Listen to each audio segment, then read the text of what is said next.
నాటడం జరిగింది. ఆ 2 కట్టెలకు ఇటుపక్క అటుపక్క బైండింగ్ వేరు కడుతూ చివరి వరకు వెళ్ళి ఆ బైండింగ్ వేరుకు ఎక్కడైతే ఈ టమోటా కొమ్మలు కింద మట్టిలో ఉంటాయో ఆ మట్టిలో ఉన్న కొమ్మకు తాడు కట్టి ఆ తాడును ఆ బైండింగ్ వేరు కట్టడం జరుగుతుంది.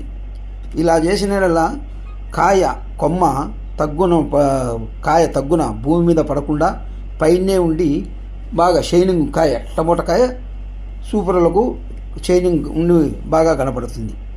వ్యాపారస్తులకు కూడా కాయ కొనేదానికే ఆస్కారం బాగుంటుందనే ఉద్దేశంతో రైతు ఈ విధంగా తనకున్న 3 ఎకరాలలో ఇలా సాగు చేస్తున్నాడు. ఈ విధంగా ఇలా కట్టెలు అన్నీ బూర్చుకొని ఇప్పుడు చూస్తున్నారు కదా వీడియోలో, అలా తగ్గున అంటుకు దారము కట్టి పైన బైండింగ్ వరకు కట్టడం జరుగుతుంది. దానివలన కొమ్మ ఆ తాడు వెంబడి పైకే వస్తుంది తప్ప భూమి మీద పడేదానికి ఆస్కారం ఉండదు. కాబట్టి ఈ ఆలోచించే రైతు పెట్టుబడి చాలా అయినా కానీ ఒక ప్రయత్నం ఆధునిక వ్యవసాయ పద్ధతిలో ఒక ప్రయత్నం చేస్తున్న దానికి ఆ రైతుకు హ్యాట్స్ ఆఫ్ చెప్తున్నాం. ఎందుకంటే ఇది చాలా పెట్టుబడితో కూడుకున్న పని.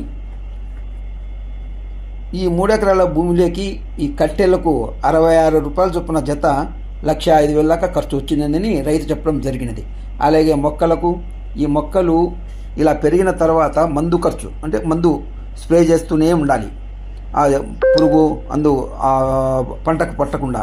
ఇలా తోటంతా చూడండి, కట్టెలు నాటడము, బైండింగ్ వేరు లాగడము, బైండింగ్ వేరుకు తాడు కట్టి నీట్గా ఒక జవాన్లు వీర సైనికులు కదా నిలబడినట్టు మన కనపడుతున్నది. ఇలాంటి ఖర్చుతో కూడుకున్న పని కాబట్టి ఇప్పుడు ఈ టమోటా చెట్టు భూమి మీద, ఆ కొమ్మలు భూమి మీద మనకు కనపడుతున్నాయి. అంటే దీనికి ఇంకా దారం కట్టలే వాళ్ళు. ఇప్పుడు ఇలా అలా కట్టుకుంటూ వస్తూ ఉంటారు. ఇప్పుడు ఇది తాడు కట్టిన వరుస.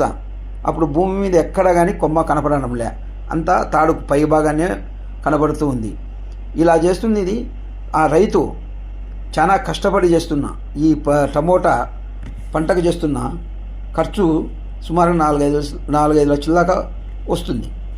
ఈ ఆదాయం ఆ రైతుకు ఈ ఖర్చులు పోయి తను పెట్టిన పెట్టుబడి పోయి ఆదాయం పైన అతను పెట్టిన ఆదాయం రావాలంటే అన్నీ పోయి కనీసం బాక్సు 150 రూపాయల నుంచి, అంటే టమోటా బాక్సు 150 రూపాయల నుంచి 200 రూపాయల వరకు ఉంటే తన పెట్టుబడులన్నీ పోయి అతనికి అంతో ఇంతో లాభం వస్తుంది.